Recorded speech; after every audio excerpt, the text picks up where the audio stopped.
ஊடக நண்பர்கள் அனைவருக்கும் முதற்கண் வணக்கமும் நன்றியும் மகிழ்வுடன் தெரிவித்துக் கொள்கின்றோம்.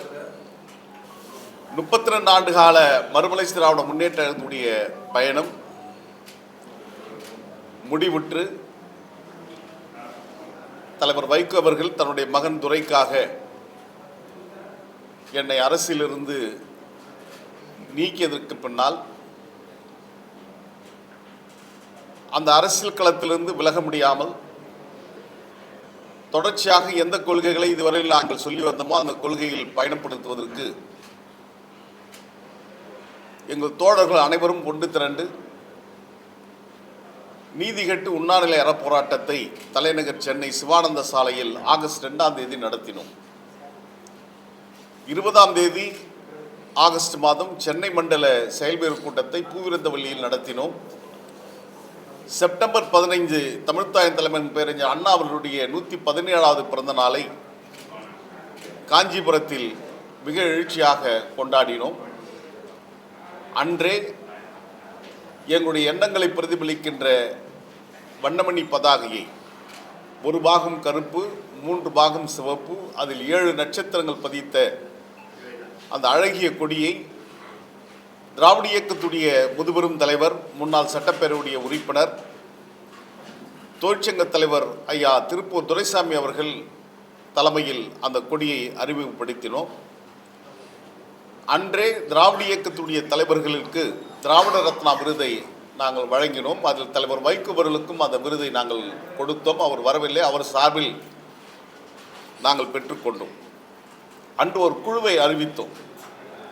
நம்முடைய எதிர்கால திசைவழி பயணத்தை இயக்கமாக அல்லது ஒரு சங்கமாக அல்லது ஒரு அரசியல் கட்சியாக எப்படி நடத்துவது என்று பொடா சட்டத்தில் கைது செய்யப்பட்டு 19 மாதம் சிறையில் இருந்த மூத்த தலைவர் அண்ணன் சிவகங்கை புலவர் செவந்தியப்பனுடைய தலைமையில் அண்ணன் DRR செங்குட்டுவன், அழகு சுந்தரம், வல்லம் பஷீர், பாண்டியராஜன், இங்கே இருக்கின்ற எங்களுடைய தோழர்கள் இணைந்து 15 பேர் கொண்ட குழுவை அமைத்து அந்த குழு வருகின்ற 20ஆம் தேதி 109 ஆண்டுகளுக்கு முன்னால் 20/11/1916ஆம் ஆண்டு பிராமணர் அல்லாதோர் இயக்கம் தென்னிந்திய நல உரிமைச் சங்கம் சர்பிட்டி தியாகராயர், TM நாயர், நடேஷ்னார் துவக்கிய அந்த நாளில் நவம்பர் 20ஆம் தேதி, இன்னும் அடுத்த 3 நாள் இடைவெளியில் சென்னை அடையாறில் இருக்கின்ற முத்தமிழ் பேரவையில் என்ன இயக்கமா அல்லது அமைப்பா சங்கமா என்பதை பெயரோடு அறிவிக்க இருக்கிறார்கள். அதை திராவிட இயக்கத்துடைய மூத்த முன்னோடி ஐயா தொழிற்சங்க தலைவர் திருப்பூர் துரைசாமி அவர்கள் நாட்டு மக்களுக்கு அறிவிக்க இருக்கிறார். அது குறித்த அழைப்புதலை அச்சு ஊடகம் மற்றும் காட்சி ஊடகத்திற்கு கொடுப்பதற்காகத்தான் இன்று இந்த சந்திப்பை நாங்கள் ஏற்பாடு செய்திருக்கிறோம். அந்த வகையில் நீங்கள் அனைவரும் எளிவர் எங்களுடைய அழைப்பை ஏற்று வருகை தந்து சிறப்பித்தமைக்காக எங்கள் அனைவரின் சார்பில் உங்களுக்கு நன்றியை கூறிக்கொள்ள கடமைப்பட்டிருக்கின்றோம். எந்த பயணம் எப்படிப்பட்டது என்பதெல்லாம் 20ஆம் தேதி தெளிவாக சொல்ல இருக்கிறோம். உங்களால் இந்த பயணத்தில் வெற்றி கொள்ள முடியுமா என்ற கேள்வி உங்கள் மனதில் எழுவதை நான் உணர்கிறேன்.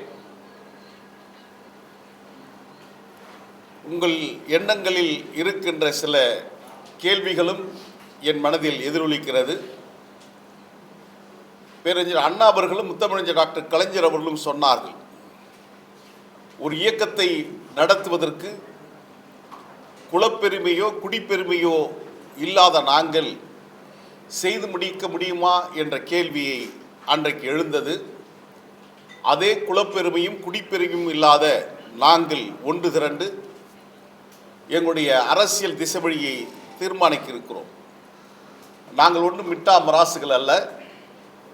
கனடா வங்கியிலோ அல்லது துபாயிலேயோ அல்லது இங்கிலாந்திலேயோ அல்லது பிற நாடுகளிலேயோ வங்கிகளில் இருப்பு வைத்து கோடிக்கணக்கான பணங்களை வைத்திருக்கின்ற துரைமார்களும் அல்ல. நாங்கள் நாங்கள் ஒரு சாதாரண எளிய குடும்பத்தை சார்ந்தவர்கள். Nations R renewed from the bottom, not from the top என்று சொல்வார்கள். இயக்கத்துடைய கட்டுமானங்கள் அடித்தட்டு மக்களால் தான் கட்டமைக்கப்படும் என்பது உளவியல் ரீதியாக உணர்ந்து கொள்ள வேண்டிய ஒன்று. அந்த உளவியலை உள்வாங்கி காலத்தாலும் சீலத்தாலும் புறக்கணிக்கப்பட்ட, ஒடுக்கப்பட்ட, பின்தங்கிய குடும்பத்தில் வந்திருக்கின்ற முதல் தலைமுறை அரசியல்வாதியாக இருக்கின்ற நாங்கள் இந்த களத்தில் உங்களுடைய பேராதரவை எதிர்பார்த்து, நாட்டு மக்களுடைய நல்லாதரவை எதிர்பார்த்து இந்த களத்தில் நாங்கள் நிற்கின்றோம். வாழ்த்து கூறுங்கள். வெற்றியை நோக்கி அல்லது போர்க்களத்தை நோக்கி நாங்கள் செல்கின்றோம். அரசியல் தேவை பிரச்சனைகள், அந்த பிரச்சனைகள் ஏராளமாக ஒன்றிய பாஜக அரசால் தமிழ் கூறும் நல்லுலகத்திற்கு வந்து கொண்டே இருக்கிறது. அதை எதிர்ப்பதற்கு, போராடுவதற்கு ஒரு சிப்பாய்களாக நாங்கள் களத்தில் எங்களை ஆகுதியிலாக்கி நின்று கொண்டிருக்கின்றோம் என்பதை முதற்கண் உங்களுக்கு நான் தெரிவித்துக் கொள்ள கடமைப்பட்டிருக்கின்றேன்.